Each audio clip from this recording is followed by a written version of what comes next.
Ce projet qui est présenté sous le titre Le Fond des mers. Alors, pour parler très vite du projet d'abord, effectivement, c'est un projet où Guillemette Laurent a décidé de réexplorer les pièces d'Ibsen, les 12 pièces de la fin, un peu comme ça, donc Hedda Gabler, Maison de poupée, où il y a vraiment les grandes pièces d'Ibsen, comme ça, les revenants, etc. Elle reprend toutes ces pièces-là et puis elle va en explorer toutes les thématiques. Et elle commence ici avec Le Fond des mers, un titre un peu étrange comme ça. En fait, Le Fond des mers, ça parle de quoi? Ben, ça parle d'une part de jeunes gens qui, chez Ibsen, très souvent, quand ils deviennent adultes, ont beaucoup de mal à devenir adultes.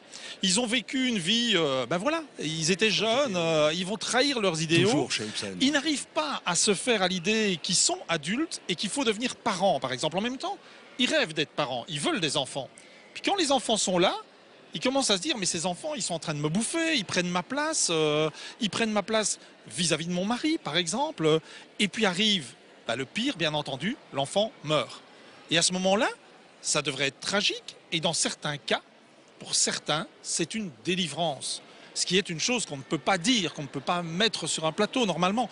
Guillemette Laurent prend tous ces thèmes-là, qu'on retrouve dans plein de pièces d'Ibsen, elle mélange dans un shaker, elle prend 11 acteurs fabuleux, ils sont tous formidables, et elle les jette sur le plateau d'Océan Nord. Quand je dis qu'elle les jette, pendant 2 ans, ils ont travaillé là-dessus quand même pour préparer le truc.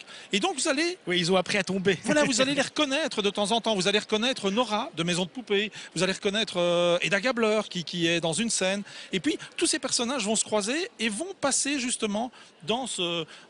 Oui, ils vont passer de l'enfance à l'âge adulte, mais difficile, et puis à la perte de l'enfant. Si on ne connaît pas du tout l'univers d'Ibsen, on comprend tout à fait les drames que sont en train de vivre ces gens sur scène, parce que, d'une part, Guillemette Laurent et ses acteurs ont adapté la langue d'Ibsen à aujourd'hui, parce qu'il n'y a rien à faire quand on vous parle, quand on extrait ça de la pièce, quand on vous parle des problèmes d'un pasteur, par exemple. Un pasteur, pour nous, ça veut rien dire. On n'est pas dans une culture protestante, etc. En plus, bon, qu'est-ce que c'est aujourd'hui? Donc, on a remplacé ça par un autre métier. Certains mots ont été remplacés aussi, donc c'est une adaptation, une réadaptation totale. Mais ce qui est fou, c'est qu'en même temps, si on connaît Ibsen, on retrouve totalement l'univers d'Ibsen. Oui, il y a chez Ibsen quelque chose, je connais un peu Ibsen. On dit que tout vient de l'enfance, tout vient du manque de réussite de son père. Et que le déclassement social subi par le jeune Ibsen et par sa famille a marqué définitivement son théâtre.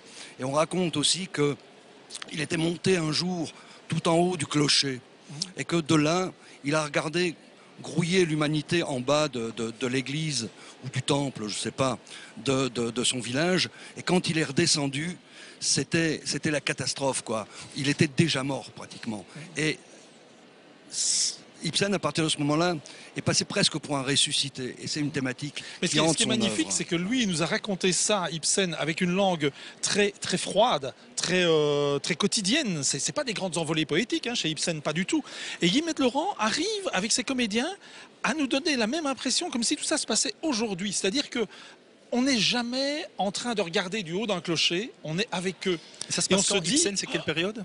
Ibsen, c'est plutôt fin du 19e, donc on est quand même dans un monde qui est proche du nôtre, déjà industriel, etc. Mais voilà, il y a quand même des grandes différences. Hein. Un écart de 100 ans, c'est énorme aujourd'hui. Et donc, on n'est pas du tout dépaysé. Au contraire, on est en plein dedans ici. Et ce projet, parce que c'est un projet général, hein, c'est la première partie. Alors ça, ce projet vise à justement le faire descendre parmi nous, parce que c'est peut-être parfois un auteur qui fait peur, comme certains auteurs du 19e ou du 20e siècle. Et puis comme Tchekhov aussi dans un autre style, par exemple, c'est un auteur qu'on a beaucoup enfermé dans le fait que bon il parlait des névroses, etc. Donc ça devait être forcément dur, froid, etc. Ici, par exemple, vous avez un moment, les 11 danseurs qui arrivent sur le plateau en dansant une bossa nova. On chante une chanson de Michel Polnareff. Évidemment, la chanson, c'est la chanson de Ça n'arrive qu'aux autres, hein, ce film avec la perte d'un enfant. Il y a des petites danses, il y a des moments où on rit énormément, et puis il y a des moments d'un tragique absolu.